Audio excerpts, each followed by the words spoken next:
Privilege for me to welcome all of you to this year's Navy Week media interaction. We in the Navy duly acknowledge your contribution towards shaping the maritime discourse in our country. We are also grateful to the media for having presented news, opinions, and enlightened debate on naval matters through the years. Before I begin, I would like to take this opportunity to remember our martyrs, Veer Naris and veterans for their sacrifice and service as we rededicate ourselves to the service of the nation. The Navy Day is celebrated to commemorate the success of Operation Trident, which saw the missile boats of the Indian Navy killer squadrons undertaking a blazing attack on Karachi Harbour on 4th of December 1971. On this occasion, I would also like to remember one of our illustrious flag bearers, Vice Admiral Manohar Awati, who passed away last month. He was the commanding officer of INS Kamorta and played a stellar role in the 1971 war, for which he was awarded the Veer Chakra. I intend to provide you with a broad overview of Indian Navy's major operational activities over the past year, and then I will highlight our plans for the future, and thereafter the House will be open for questions. As we surge ahead to the 21st century, the attention of the entire world is focused on the Indian Ocean region, where our Navy is increasingly seen as a net security provider. The maritime dimension of India's security and its importance to national development and economic prosperity is well recognized today and has been articulated at the highest levels by our leadership. Accordingly, our maritime security strategy is aimed at providing a maritime environment that is free from all forms of traditional and non-traditional threats to our national development. You are aware that the Indian Navy has successfully completed the first deterrence patrol of INS Arihant this year. With this, we have operationalized the third and the most survivable segment of the country's nuclear triad. Last year, we had also undertaken a major review of our operational deployment philosophy, and based on the prevalent security threats and challenges, we had recalibrated towards mission-based deployments in our areas of maritime interest. As regards our commitment to thwarting the bane of piracy in the Gulf of Aden, the Indian Navy remains steadfast and committed to curbing this global menace. Since 2008, a total of 70 Indian naval warships have been deployed, which have safely escorted more than 3,440 ships with over 25,000 mariners embarked on board. I must also share with you that so far, the Indian Navy has thwarted 44 piracy attempts and apprehended 120 pirates, a visible demonstration of our effort towards guaranteeing safe and secure seas to mariners. As a matter of fact, just last month, one of our mission-deployed ships in the Gulf of Aden intercepted a suspected pirate vessel off the coast of Somalia and seized weapons and ammunition from it. What we have been able to operationally achieve across this wide canvas of maritime theatre has been largely due to the combat skill honed during major exercises. This year, the Navy exercised its composite combat capability through an array of theatre-level exercises, both on the western as well as the eastern seaboard. In addition, we also conducted a theatre-level, operational-level war game exercise titled Siksha 18, which also included proving out joint concepts with the Indian Army and the Air Force. Exercises like these allow us to refine Navy's war plans, address operational logistics issues, and integrate the three services in conduct of large-scale joint operations across multiple theatres. On similar lines, we are actively engaged with the Indian Coast Guard to maintain a sharp vigil over our vast coastline, including our island territories. Dedicated joint coastal security exercises such as Sagar Kavach and Avradhan have significantly augmented our collective surveillance efforts along our coastal areas. I am glad to inform you that the Navy would be conducting its flagship theatre-level operational readiness exercise, TROPEX, from end January till early March next year. The exercise will see participation of all our operational ships, submarines and aircraft, as well as units from the Indian Coast Guard. In addition, significant participation from the Indian Army and the Indian Air Force will truly enhance and integrate operations of the three services. As part of TROPEX, we would also be conducting a large-scale coastal defense exercise Sea Vigil, which will involve all stakeholders across the mainland and island territories. We aim to test the robustness of our entire coastal security apparatus through this exercise. In our quest for a stable and tranquil maritime boundaries and to enhance interoperability, as well develop a common understanding of regional security challenges, we actively participate in numerous regional maritime exercises with our partner nations. This year, the tempo of overseas deployments and maritime exercises has been at an all-time high. The Indian Navy has participated in close to 20 exercises with friendly foreign countries this year. Our participation across a wide canvas ranging from Varuna of the Reunion Islands, Malabar of Guam, Rimpak at Hawaii, Kakadu at Darwin, the WPNS cum International Fleet Review at Jeju, Republic of Korea, Ipsamar of Simonstown, South Africa, Silex of Trincomalee, and the very recent 25th edition of Simbex of Port Blair and Vizag have helped us further enhance a collaborative effort with navies of the Indian Ocean region and beyond. Under the Government of India's overall rubric of Neighbourhood First policy, the Indian Navy also undertook joint EEZ of Maldives, Seychelles and Mauritius, as well as coordinated patrols or CORPAT in Myanmar, Thailand and Indonesia.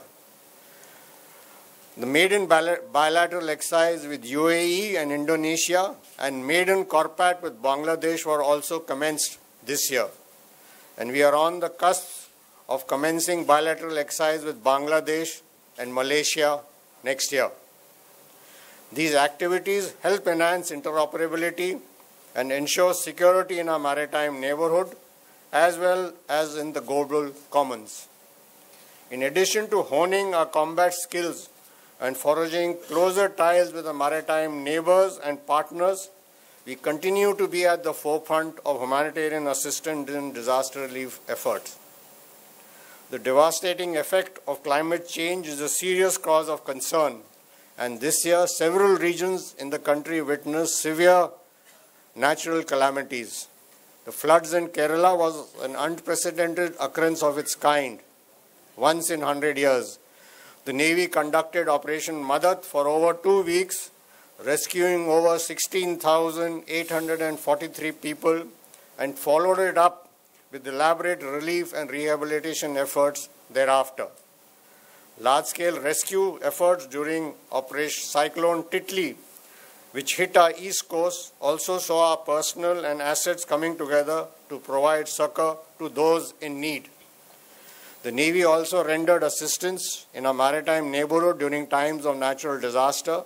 This year, we deployed our assets to undertake relief missions in Bangladesh, Indonesia, Sri Lanka, and Mauritius as part of these efforts.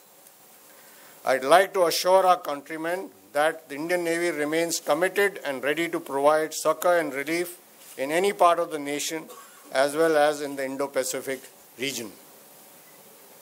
I am pleased to share with you that the Indian Navy's initiatives such as the Indian Ocean Naval Symposium or IONS and Milan, the biannual gathering of regional navies at Port Blair, and the Goa Maritime Conclave has enabled constructive dialogue among navies of the Indian Ocean region. IONS has taken shape as the premier maritime forum of the IOR, with several constructive initiatives achieving realization through collaborative effort. Last year, while Bangladesh Navy was the chair of the IONS, the forum made its first move towards greater operational engagement through the conduct of the International Maritime Search and Rescue Exercise, or IMSAREX, as its first ever operational exercise. This year, IONS achieved a major milestone through the formulation of guidelines for HADR in IOR and the conduct of a maiden tabletop exercise at Visakhapatnam. This year also marks the 10th year of IONS, and to mark this event, the Indian Navy hosted the commemorative event last month at Cochin that included a seminar with the theme IONS as a catalyst for security and growth for all in the region. And a tall ship sailed together from Cochin to Muscat, along with sea riders from several IONS member states. I am confident that with each passing year, this forum will gain even more traction and realize its true potentials. Earlier this year, the Indian Navy hosted the 10th edition of Milan at Port Blair, with a multilateral Milan exercise at sea, which saw the participation of 20 ships, including 11 foreign Navy ships, making it the largest multilateral exercise to be conducted in the Andaman Sea. The Goa Maritime Conclave, which we commenced in 2017 with the aim to provide a dedicated apex-level forum for interaction between like-minded maritime nations of South and Southeastern IOR, has gained wide acceptance. This conclave helps in promoting the spirit of cooperative solutions to contemporary maritime security challenges, and we intend to hold this event once every 2 years, with the next edition planned in 2019.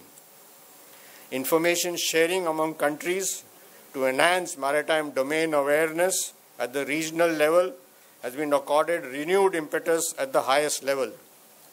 We have signed Wide Shipping Information Exchange Agreement with 19 countries and operationalized them with 12.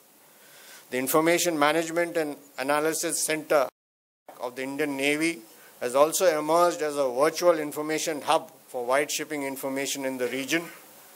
We are also in the process of setting up an information fusion center for the Indian Ocean region to further our commitment towards achieving collective maritime security in the IOR. I will now move from operations to force levels planning and future acquisition plans. Induction of new assets and capabilities are being progressed in consonance with the Indian Navy's long-term perspective plan. Before I come to specifics of the projects, I will briefly update you on our thrust towards supporting the Make in India vision. Since 2014, 82% of acceptance of necessity, or AONs, on cost basis have been accorded to Indian vendors. During the same period, 72% of cost of contracts concluded are with Indian vendors. Further, more than 2/3 of Navy's modernization budget has been spent on indigenous procurement in the last 4 financial years. Nearly 60% of naval budget is earmarked for modernization and capital expenditure. This healthy ratio is achieved through careful control of revenue expenditure and stretching every rupee to its maximum. Indian Navy has also been at the forefront of self-reliance in defense production right since independence, and as I speak today, 32 ships and submarines are presently under construction in Indian shipyards. These include the aircraft carrier Vikrant, Project 15 Bravo class destroyers, Project 15 Alpha class stealth frigates, P-28 anti-submarine warfare corvettes, offshore patrol vessel, the Scorpion class submarines. In addition, government approval has also been accorded for 56 submarines, 56 ships and 6 submarines. The indigenous aircraft carrier is presently in its 3rd and final phase of construction at Cochin Shipyard at Kochi. The sea trials of the ship is expected to commence in 2020, and we are closely working with all stakeholders to achieve the delivery timelines. Induction of Vikrant will provide significant flip to the Navy's blue water capability, increasing the reach and impact of carrier-borne strike forces, both as a means of deterrence as well as during combat operations. Carriers' substantial integral air power with rapid mobility would be a force multiplier, giving India enhanced combat power to protect its maritime interests and sea lines of communication. To achieve this, we should have the capability of operating 2 carrier battle groups around the year. The case for a second indigenous aircraft carrier has received the necessary impetus, though it is at least a decade away. The aircraft carrier project would accrue significant national gains in terms of boosting indigenization and country's economy through its life cycle of construction, maintenance, and upgradation. We are looking at ways and means to incorporate the immense potential of academia, private industry, and DRDO in the project. Spread over 10 years, the expenditure would not only be feasible, but would also be plowed back into our own economy. We are also hopeful that a deck-based fighter produced by ADA and HAL would fly from its deck. Modernization of submarine arm is also well underway. The second Scorpion-class submarine Khanderi has completed majority of her trials and is expected to be ready for commissioning shortly. The third and fourth submarine of this project, namely Karanj and Vela, also undergoing various stages of pre-induction trials. On the aviation front, a long-standing critical shortfall of the naval helicopter fleet has finally been addressed with the accord of AON for 111 utility helicopters in August this year, and the issue of letter of request for 24 multi-role helicopters last month, and we are working for timely realization of these projects. This year also saw Navy acquiring another significant capability, placing us in a select league of navals capable of providing submarine rescue, search and rescue in the Indian Ocean region. The induction of the first Deep Submersion Rescue Vessel or DSRV system is scheduled at Mumbai this month, followed by operationalization of the second DSRV system at Visakhapatnam by March next year. Year gone by has seen a positive upswing towards contract conclusion in shipbuilding projects, the salient ones being the procurement of 2 diving support vessels from Hindustan Shipyard at Visakhapatnam, 2 follow-on ships of 1135.6 project frigates to be constructed at Russia, and 4 survey vessel large with GRSC Kolkata.